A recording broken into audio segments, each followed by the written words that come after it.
Halo, selamat datang kembali di pembahasan kita.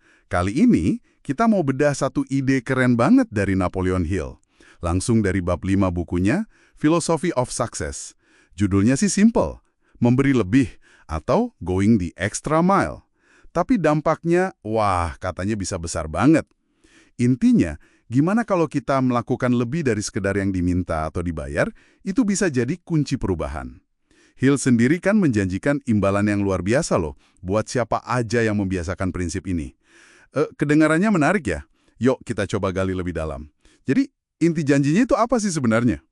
Menurut Hill, kalau kita konsisten ya, ngasih layanan yang lebih banyak dan lebih baik dari yang diharapkan, tentunya dengan sikap yang benar gitu, kita bakal dapat beberapa keuntungan pasti.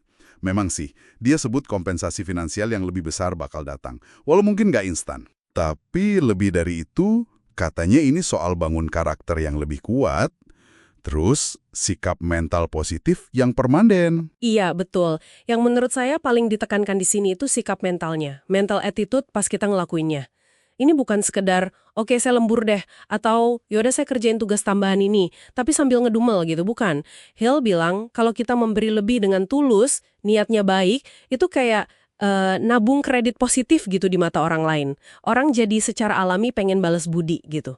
Nah, sebaliknya, kalau ngasih lebih tapi mukanya asem atau sikapnya negatif, itu malah bisa bikin orang curiga, wah ini orang maunya apa nih, atau dianggap nggak ikhlas aja. Nah, ini nyambung ke, apa ya namanya, hukum kompensasi kalau istilah Hill. Semacam prinsip alam semesta gitu, yang menyeimbangkan memberi dan menerima. Wah, jadi kayak ada hukum keseimbangan universal gitu ya? Tepat. Dan itu nanti diperkuat lagi sama hukum peningkatan imbalan, law of increasing returns. Analoginya kayak petani nanam satu benih, panennya bisa berkilo-kilo buah kan? Usaha awal kita, kalau benar caranya dan tulus, itu hasilnya bakal berlipat ganda di kemudian hari. Hill ngelihat ini kayak cerminan alam aja. Alam kan selalu produksi lebih untuk memastikan kelangsungan hidup. Nah, kita menabur layanan ekstra, kita bakal menuai hasil yang lebih besar. Tapi, ya itu, kuncinya di konsistensi sama sikap mental tadi. Oke. Itu penjelasan kenapanya menarik banget. Terus kalau kita lihat manfaat praktisnya nih, ini kan jadi masuk akal banget ya.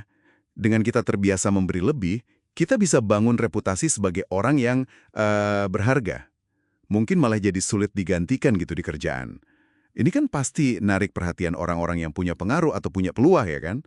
Dan satu lagi yang penting, ini cara paling efektif buat membangun inisiatif pribadi. Jadi bisa lihat apa yang perlu dikerjain tanpa disuruh. Wah, itu skill mahal sih. Betul sekali. Hill bahkan sampai coba bikin kerangkanya loh, biar lebih kebayang. Dia bikin rumus sederhana.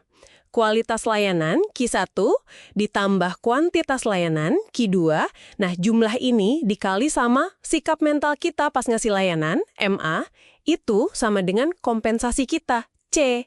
Jadi, Q1 plus Q2 dikali MA sama dengan C. Dan kompensasi di sini perlu diingat artinya luas banget. Bukan cuma gaji naik atau bonus, tapi juga ya kebahagiaan, rasa damai di hati, peluang baru yang kebuka, hubungan sama orang jadi lebih baik, rasa hormat. Ini strategi yang sepenuhnya di tangan kita, bisa dimulai kapan aja. Tapi ini sering jadi pertanyaan nih. Oke deh, saya udah coba kasih lebih, tapi kok kayaknya gitu-gitu aja ya? Atau mungkin ada yang khawatir, nanti kalau saya gini terus malah dimanfaatin orang lagi. Gimana tuh pandangan Hill soal ini? Nah, ini pertanyaan bagus banget dan wajar muncul.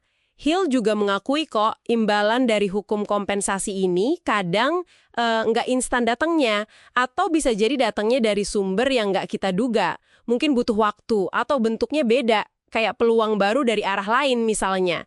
Kuncinya itu di konsistensi sama keyakinan kalau hukum ini beneran bekerja. Soal takut dimanfaatin, nah ini menarik. Hill justru berpendapat memberi lebih dengan sikap yang benar, itu malah membangun benteng reputasi dan karakter yang kuat. Mungkin ya, Anda 1-2 orang nyoba manfaatin, tapi jangka panjangnya, reputasi baik kita itu bakal narik orang-orang dan kesempatan yang jauh lebih baik. Sementara yang cuma mau manfaatin, ya bakal kesaring sendiri.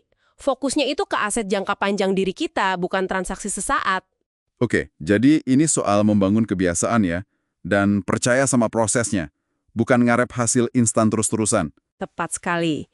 Jadi kalau mau diringkas nih, inti pembahasan kita hari ini, membiasakan diri memberi nilai lebih, melakukan lebih dari yang diharapkan, tapi dengan sikap mental yang positif dan tulus.